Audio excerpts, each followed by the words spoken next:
in his corner as well. All right, my fans, here we go. SparStar Promotions is proud to present the reruns of mixed martial arts in the featherweight division. Once again, our referee in charge of this bout, Ryan the Jester Smith. And now, introducing to the first out high rank, fighting out of the blue corner. He is wearing black trunks, trimmed in blue. He is training out of CMMA in Garcia by way of Fremont, California. He is 144 pounds, his record, no wins, with 1 loss. Ladies and gentlemen, introducing Anthony Caito.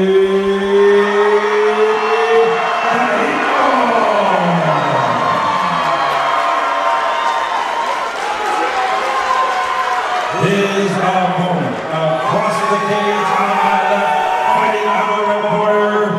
He is wearing black trunks. He is training out of UFC Rugby by way of Los Angeles. He is 145 pounds. Tonight, he is making his debut. Ladies and gentlemen, introducing Chapa.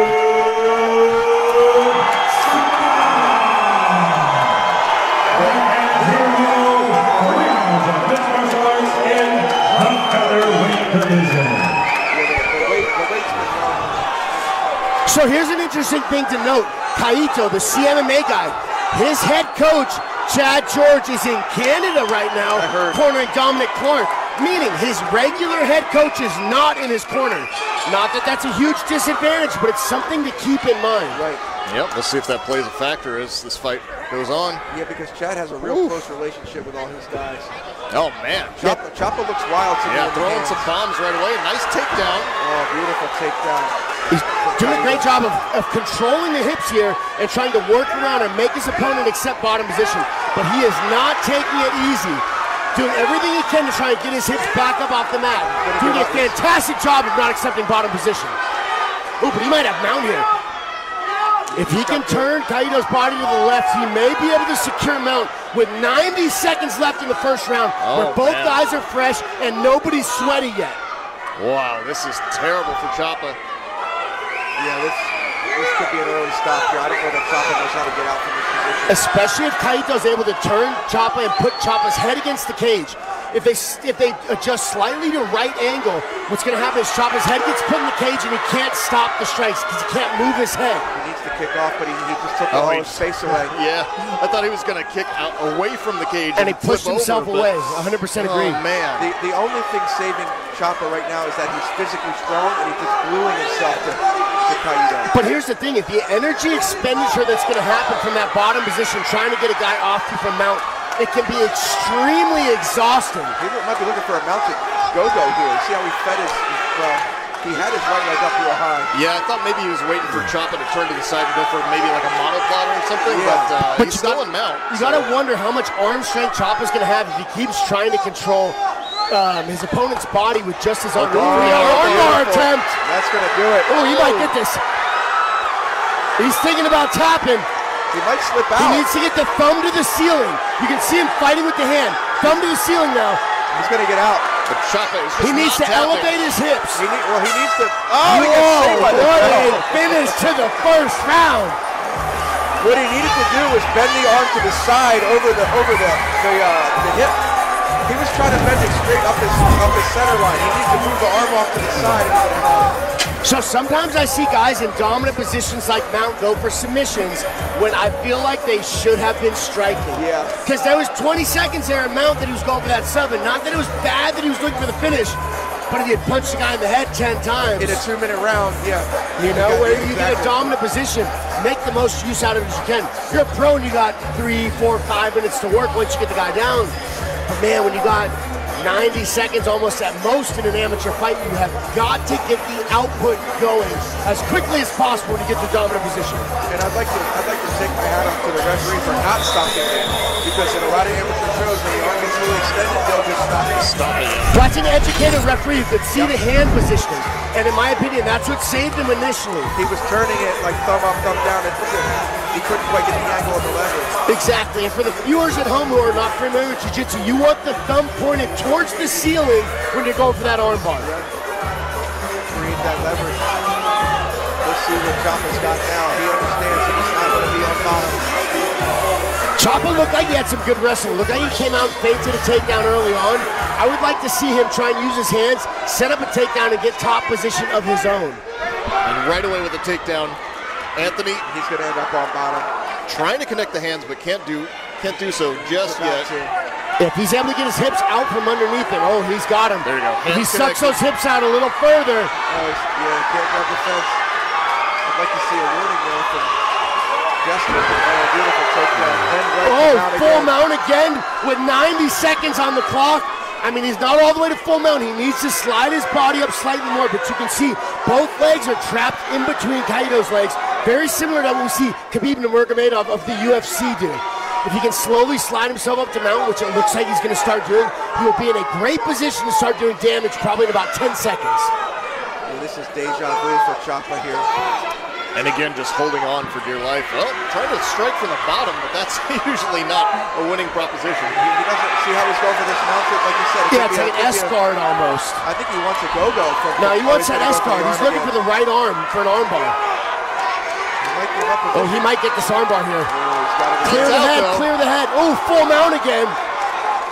Way to control the dominant position. Sometimes when guys on the top go for a submission, they lose top dominant position while going for it. Caito was able to keep it, now in mount, able to land shots in the last 30 seconds of this match.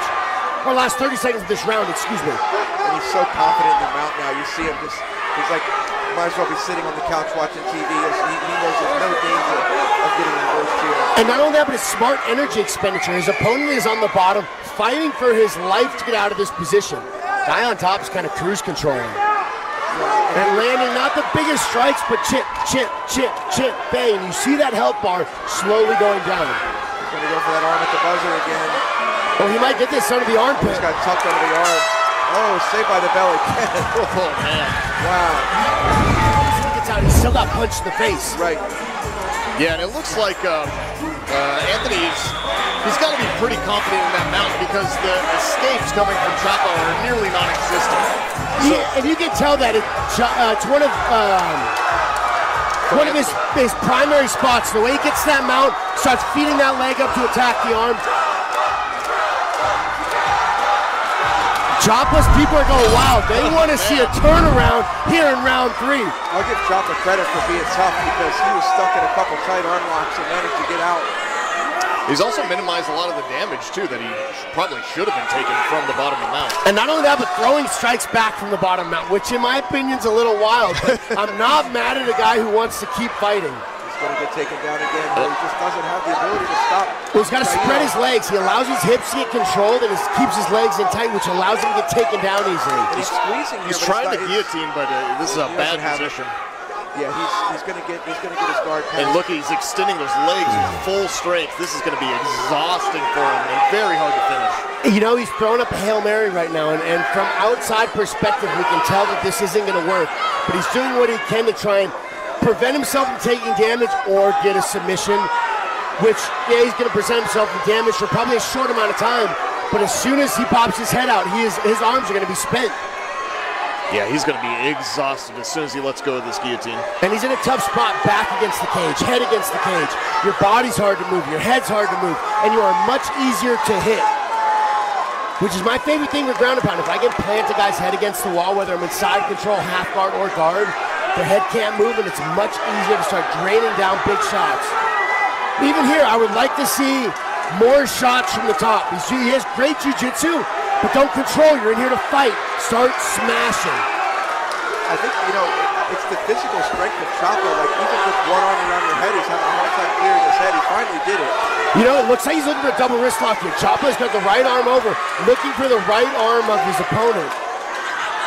Oh, good control from Anthony on top. Yeah, continuous non-stop forward pressure on his opponent, which is so overwhelming. Like, they've traveled maybe 8 feet since being on the ground, and because of this relentless top pressure. I don't think he knows how to do it. Yeah. Oh, man, he got too outstretched, and now finds himself at the bottom of potentially mount or the back. Yeah, very close position where the legs are nearly past here. Whether he gets on the front of him or the back of him, we'll find out. Oh, man.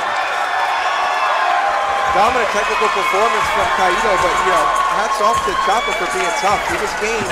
Chapa is incredibly tough. I thought that armbar was going to get finished in the first round, lane punch or so forth, but you can't teach heart.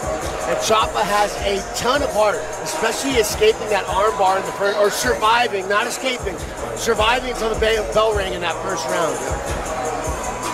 And having the cardio to force the fight too, instead of just completely succumbing to the pressure from Anthony. I mean, he made Caito work. He was dominated in the position, but he was making it work. Oh yeah, he did not accept that L. Right. He was in there fighting as much as he could. His opponent took that W. Ladies and gentlemen, after 3 rounds of action, we go to the scorecards. We have our decision. Judging cage side, Chris Crail scores about 30 to 25, while both judges cage side, Carlos Shaw and Jackie Dickey scored about 30 to 27 in favor of our winner. By unanimous decision, the blue corner, Anthony Caito.